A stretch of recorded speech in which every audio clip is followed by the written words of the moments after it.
அத்தனை என் தாய் தமிழ் தொப்புள் கொடி உறவுகளையும் இருகரங்குப்பி வருக வருக என்று வரவேற்று தமிழக வாழ்வுரிமை கட்சியில் இணைத்துக் கொள்வதில் தமிழக வாழ்வுரிமை கட்சி பெருமிதம் கொள்கிறது. இந்த நிகழ்வுக்காகவும் ஒருங்கிணைந்த கிருஷ்ணகிரி மாவட்டத்தினுடைய அலுவலகம் திறப்பு விழாவுக்கும் என் கட்சியினுடைய முன்னாள் மாவட்ட தலைவர் சனாவுல்லா அவர்களுடைய அன்பு மகளுடைய திருமணத்திற்காகவும் இந்த முறை இந்த பயணம் கிருஷ்ணகிரி மாவட்டத்திற்கு நான் மேற்கொண்டேன் என்பதை எனது அருமை பத்திரிகை ஊடக நண்பர்களுக்கு அன்போடு தெரிவித்துக் கொள்கிறேன். ஏதாச்சும் கேள்விகள் இருந்தால் கேட்கலாம், இல்லைன்னா நிறைவு செய்யலாம். நீங்கள் ரொம்ப பசியோடு இருக்கிறீங்க.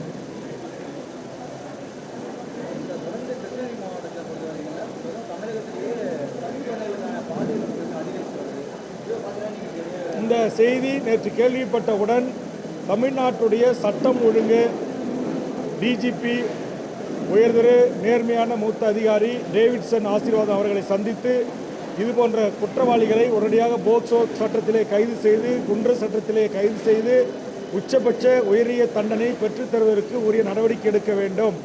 வேலியே பயிரை மேய்கிறது என்று சொல்வார்களே, அதுபோன்று ஆசிரியர் பணி என்பது ஒரு அறப்பணி. தலைமை பண்புகளை, அறப்பணிகளை, நேர்மையை, ஒழுக்கத்தை கற்றுத்தர வேண்டியவர்களே தன்னிடம் படிக்க வந்த ஒரு பள்ளி சிறுமியை, ஒரு மாணவியை அது மூவர் பாலியல் இச்சைக்கு பயன்படுத்தியிருப்பது தற்போது போலீஸ் விசாரணையில் தெரிய வந்திருக்கிறது.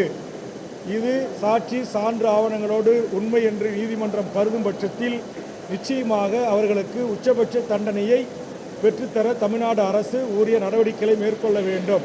இந்த வழக்கிற்காக நான் மட்டும் சொல்லவில்லை, இதுபோன்ற குற்றச்செயலில் ஈடுபடுகின்றவர்களுக்கு ஆயுள் முழுவதும் சிறை வைக்க வேண்டும் என்கிற ஒரு சட்டத்தை கொண்டு வர வேண்டும் என்று நான் தான் வலியுறுத்தி பேசினேன்.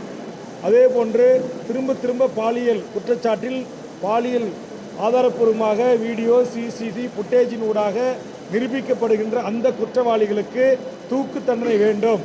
தமிழக வாழ்வுரிமை கட்சி தூக்கு தண்டனைக்கு எதிரான கட்சி தான். ஆனால் தமிழ்நாட்டில் நீங்கள் பத்திரிகையாளர்கள் தற்போது கேள்வி எழுப்பது போல் கிருஷ்ணகிரி, தருமபுரி மட்டுமல்ல, தமிழ்நாட்டில் பல இடங்களில் இது போன்ற சம்பவங்கள் நடக்குது.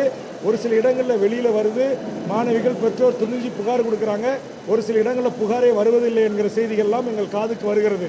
அதனால் இதை கட்டுப்படுத்த, இது ஒழிக்க பெண் பிள்ளைகளை, பச்சை குழந்தைகளை, முதியோர்கள் இன்னும் பாராமலும் இந்த காம வெறிக்கு, அந்த இச்சைக்கு, அந்த வெறிக்கு பயன்படுத்தி கொள்கின்ற இந்த மனித மிருகங்கள் இந்த மனித குலத்திலே நடமாடுவதற்கு லாய்க்கற்றவர்கள்.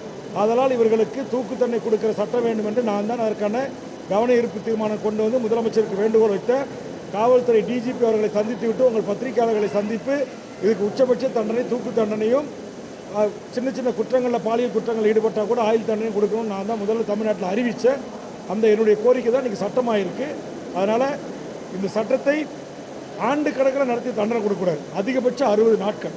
அந்த 60 நாட்குள்ளே சாட்சி, சந்தர்ப்பம், ஆவணங்கள், நேரடி சாட்சி, கள சாட்சி எல்லாத்தையும் ப்ராப்பராக நீதிமன்றத்தில் நிறுத்தி இந்த காம கொடூரர்கள் யாராக இருந்தாலும் அவர்கள் சட்டத்தின் முன் தண்டிப்பதற்குரிய நடவடிக்கை எடுக்க வேண்டும். யாரும் சட்டத்தின் பிடியிலிருந்து தப்ப விடக்கூடாது என்று தமிழ்நாடு அரசுக்கு நான் வேண்டுகோள் வைக்கிறேன்.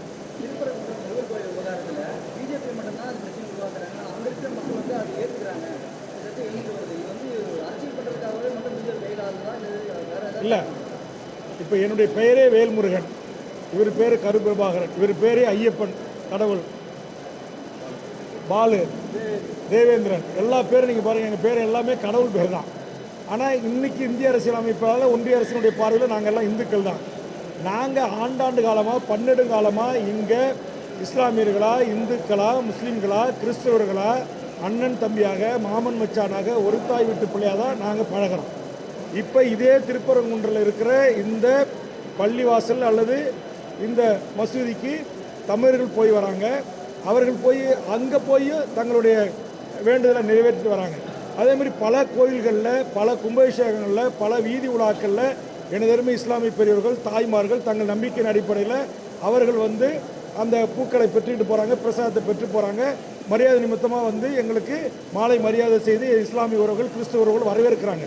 இதுதான் தமிழருடைய மண், இதுதான் பண்பட்ட ஒரு நிலம், இதுதான் ஒரு பக்குவப்பட்ட ஒரு பூமி, இது ஒரு சமூக நீதிக்கு இந்தியாவிற்கு வழிகாட்டுகிற ஒரு தமிழர் நிலம். இந்த நிலத்தில் மார்க்கமாக பழனிபாபா அவர்கள் சொல்வது போல நான் பச்சை தமிழன்டா, நான் இந்த மண்ணின் பூர்வீக குடி தமிழன், நான் ஏற்றுக்கொண்ட மார்க்கம் தான் இஸ்லாம். அதனால் அவர்கள் ஏற்றுக்கொண்ட மார்க்க வழிபாடு இஸ்லாம். அதை வழிபடுவதற்காக பன்னெடுங்காலமாக வழிபடுகின்ற ஒரு தலத்தை நீங்கள் மூட வேண்டும் என்று சொல்வதும் அங்கு வழிபடக்கூடாது என்று சொல்வதும் இந்துக்களின் பெயரால் சொல்வது ஏற்புடைய செயல் அல்ல. அதை சொல்பவர்கள் பாரதிய ஜனதாவினர், இந்து முன்னணியினர், ஆர்எஸ்எஸ்னர், சங் பரிவார அந்த அமைப்பை சேர்ந்தவர்களை தானே தவிர ஒட்டுமொத்த இந்தியாவில் வாழ்கிற இந்துக்களோ தமிழர் நிலத்தில் வாழ்கிற இந்துக்களோ அல்ல. அதே மாதிரி இஸ்லாமியர் செயல்களில் யாராவது 1-2 பேர் எங்கேயோ ஒரு மூலையில் இந்து கடவுள்களை அவமானப்படுத்தினார்களோ அல்லது இந்து கடவுள்களை குறித்து சர்ச்சையான பேச்சுகளை பேசினார்களோ அது ஒட்டுமொத்த இஸ்லாமியுடைய கருத்துக்கள் அல்ல. எனக்கு தெரிஞ்சு எத்தனையோ இந்து கோயில்கள் கட்டுறதுக்கு இஸ்லாமிய மக்கள் உழைப்பை செலுத்தி சொந்தமாக சம்பாதிச்ச பணத்திலிருந்து தான் நன்கொடை கொடுத்துருக்காங்க, கோயிலை கட்டி கொடுத்துருக்குறாங்க. இந்து மக்களுக்கு தேவையான பாத யாத்திரை மக்களுக்கு மோர் உணவு கொடுக்குறாங்க.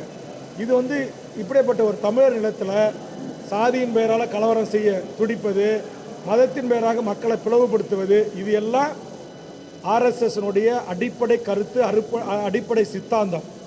அது ஒருபோதும் தமிழ்நாட்டில் எடுபடாது. அங்கே அந்த ஊர்லேருந்து நான் விசாரித்த அளவில் அந்த திருப்பரங்குன்றத்தினுடைய மண்ணின் மக்கள், பூர்வீகுடி மக்களாக இருக்கிற அவங்க சொல்கிறாங்க, இங்கே 2 மக்கள் தான் பல ஆண்டு காலமாக அங்கே வழிபடுறாங்க, அது அவரவருடைய உரிமை, இதில் யாரும் இந்துக்கள் முஸ்லீம்கள் என்று சண்டை மூட்டை எங்கள் ஊருக்கு வராதிங்க வெளியூர்லேருந்து அப்படின்னு அவர்களே சொல்லியிருக்காங்க. இதுதான் என்னுடைய கருத்து. ஓகே, நன்றி. எல்லாரும் கொஞ்சம் எங்களோட சாப்பிட்றீங்களா? எங்கள் மாவட்ட தலைவருடைய திருமணத்துக்கு வாழ்த்தி